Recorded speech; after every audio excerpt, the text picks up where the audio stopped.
इस कहानी की शुरुआत होती है 1917 से। ब्रिटिश एम्पायर का टाइम, वर्ल्ड वॉर का दौर चल रहा था और एक लेटर सामने आता है। हाँ, सिर्फ एक लेटर, बाल्फोर डिक्लेरेशन। और फिर आता है गजा, एक पतला सा स्ट्रिप, सिर्फ 365 स्क्वायर किलोमीटर, सिर्फ एक जमीन जो हर साल और छोटी होती जा रही है।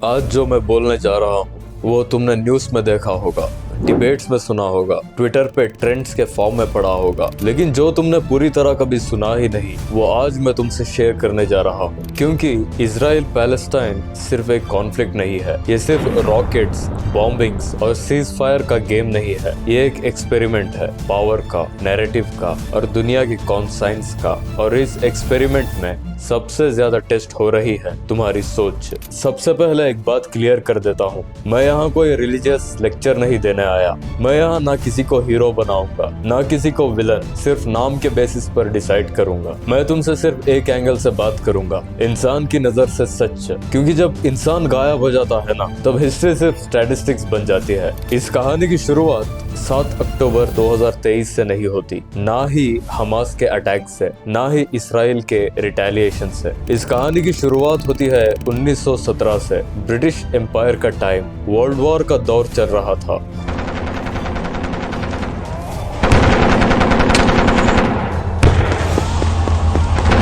और एक लेटर सामने आता है। हाँ, सिर्फ एक letter, Balfour Declaration. In November 2nd, 1917, by Sir Balfour, who was the foreign minister of Great Britain, to Lord Rothschild, a leading British Jew who was a member of the Zionist World Organization. एक powerful empire ने एक ऐसी जमीन के बारे में promise कर दिया जो उसकी थी ही नहीं, और जिन लोगों को उस जमीन पे रहना था उनसे पूछना भी जरूरी नहीं समझा गया। जरा सोचो, अगर कोई तीसरा तुम्हारे घर का फ्यूचर डिसाइड करे, तुम्हारी प्रॉपर्टी का, तुम्हारी आइडेंटिटी का, तुमसे पूछे बिना, तो तुम उसे क्या कहोगे? 1948 इसराइल ऑफिशियली बना, वर्ल्ड ने सेलिब्रेट किया, मीडिया ने इसे बर्थ ऑफ अ नेशन बोला।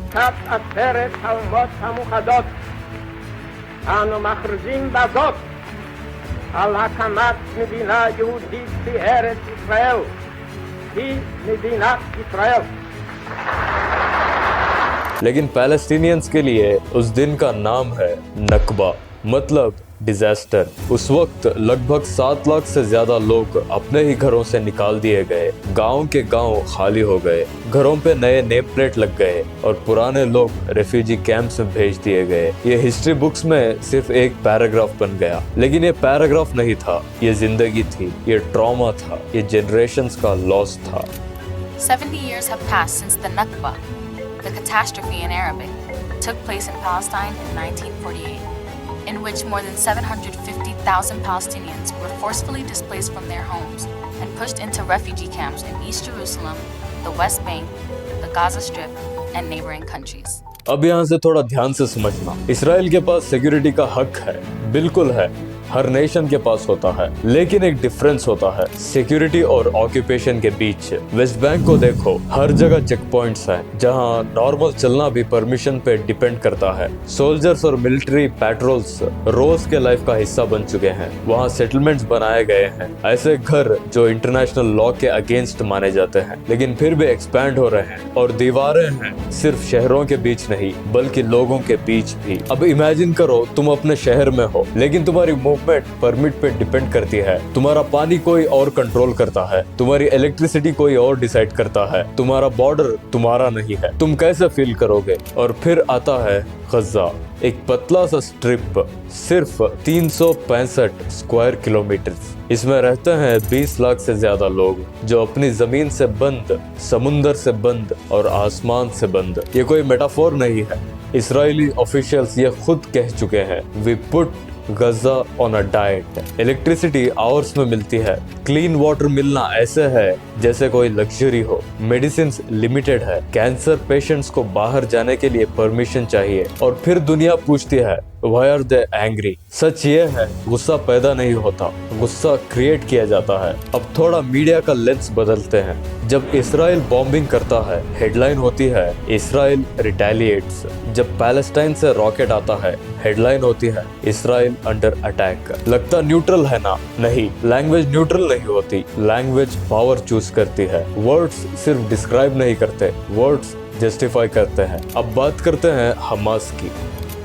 Well armed and ready to fight, Hamas and its military wing want to prove they're still a relevant force while Israeli and Palestinian leaders continue their direct talks.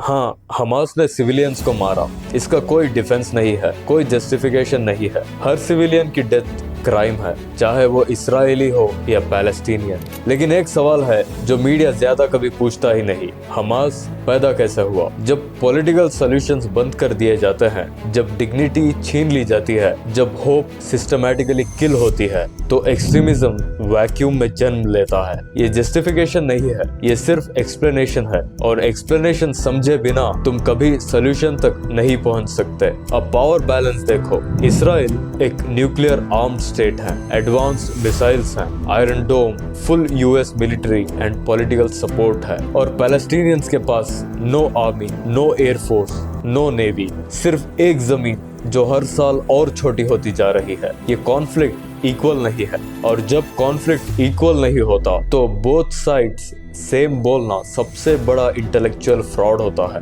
Bombing होती है, Israel कहता है we want civilians. इस सवाल पर थोड़ा गौर करो, अगर तुम्हारे पास भागने की जगह ही ना हो तो वार्निंग का मतलब क्या होता है? गजा में हॉस्पिटल्स हिट हुए, स्कूल्स और यूएन शेल्टर्स पर बॉम्बिंग होती है, और फिर एक वर्ड आता है कोलैटरल डैमेज। ये वर्ड नॉर्मल लगता है, थोड़ा प्रोफेशनल लगता है, लेकिन इसका सिंपल मतलब है इंसान को सिर्फ नंबर्स बना देना। इस कॉन्फ्लिक्ट का सबसे ब्रूटल शिकार कौन है? बच्चे। पैलेस्टीनियन बच्चे सिर्फ बॉम्ब से नहीं मरते, वो जिंदा रहते हुए भी मरते हैं, क्योंकि वहाँ night raids, arrest, blindfolds, military courts बिल्कुल आम है। यूएन रिपोर्ट्स में डॉक्यूमेंटेड है, बच्चे मिलिट्री ट्रायल्स फेस करते हैं। लेकिन टीवी पे क्या दिखाया जाता है? Israel is defending itself. सच ये है, डिफेंस के नाम पे पूरी जनरेशन ट्रॉमेटाइज की जा रही है। अब अमेरिका की बात करते हैं। अमेरिका सिर्फ एक न्यूट्रल मीडिएटर नहीं है, वो इस कॉन्फ्लिक्ट का एक्टिव हिस्सा है। इसराइल को बिलियंस का मिलिट्री एड मिलता है। यूएन सिक्योरिटी काउंसिल में अमेरिका वीटो यूज करता है। Raise their hand. 14-1. 14 members of the Security Council voting for a ceasefire in Gaza, Those against. but it's blocked by one, the United States. This, its 6th veto on Gaza in almost 2 years. और international law और situation के हिसाब से apply किया जाता है। जब Russia करता है तो वॉर क्राइम कहलाता है, जब इसराइल करता है तो उसे सेल्फ डिफेंस बोला जाता है। अगर इसे हिपोक्रेसी नहीं कहेंगे तो फिर क्या कहेंगे? ये कोई थ्योरी नहीं है, ये सब डॉक्यूमेंटेड है और पब्लिक रिकॉर्ड का हिस्सा है। तुम्हें लगता है ये सिर्फ इसराइल और पैलेस्टीन का इशू है? नहीं, ये असल में एक सवाल है, किसकी जिंदगी की कीमत ज्यादा समझी जाती है? व्हाइट वेस्टर्न विक्टिम को एक ह्यूमन स्टोरी बना दिया जाता है, ब्राउन मिडिल ईस्टर्न विक्टिम को सिर्फ एक स्टैटिस्टिक। नाम बदल जाता है, चेहरा ब्लर कर दिया जाता है, और धीरे धीरे हमारा कॉन्साइंस एडजस्ट हो जाता है। और एक बात क्लियर कर दूं, ये वीडियो इसराइल के कॉमन लोगों के खिलाफ नहीं है। वहाँ भी पेरेंट्स हैं, वहाँ भी बच्चे हैं, और वहाँ भी डर रियल है। लेकिन गवर्नमेंट पॉलिसीज को इमोशन से अलग रखना जरूरी है। गवर्नमेंट की क्रिटिसिज्म को हेट के साथ जोड़ देना ये सोच ही गलत है। इस कॉन्फ्लिक्ट में सबसे ज्यादा डेंजरस चीज क्या है? मिसाइल्स, बॉम्ब्स नहीं, साइलेंस। दुनिया का साइलेंस, सेलेक्टिव आउटरीच। यूक्रेन के टाइम प्रोफाइल पिक्चर्स चेंज हुई, फ्लैग्स लग गए, हैशटैग्स चलने लगे। गजा जला तो सिर्फ डिबेट हुई। ये एक कॉम्प्लेक्स इशू है। सच ये है, इंसान का दर्द कॉम्प्लेक्स नहीं होता, इंसान का दर्द हर जगह सेम होता है। इस कॉन्फ्लिक्ट का सॉल्यूशन मिसाइल नहीं है, ना प्रोपेगेंडा, ना सेंसरशिप। इसका सॉल्यूशन है जस्टिस, इक्वल राइट्स, ऑक्यूपेशन का एंड। लेकिन जब तक पावर इम्बैलेंस रहेगा तब तक नैरेटिव पावरफुल के हाथ में रहेगा। तुम्हें एक बात याद रखनी चाहिए, हिस्ट्री हमेशा बाद में सच बोलती है। उस वक्त सिर्फ शोर होता है, और जो आज पैलेस्टाइन के साथ हो रहा है कल हिस्ट्री बुक्स में लिखा जाएगा। सवाल ये नहीं है कौन जीता, सवाल ये है उस वक्त तुम किस साइड खड़े थे। ये वीडियो किसी को हेट करना सिखाने के लिए नहीं है, ये वीडियो तुम्हें सोचना सिखाने के लिए है, क्योंकि जो सिर्फ हेडलाइंस को मानता है वो कभी सच नहीं देख पाता, और जो सच देख लेता है उसे चुप रहना मुश्किल हो जाता है।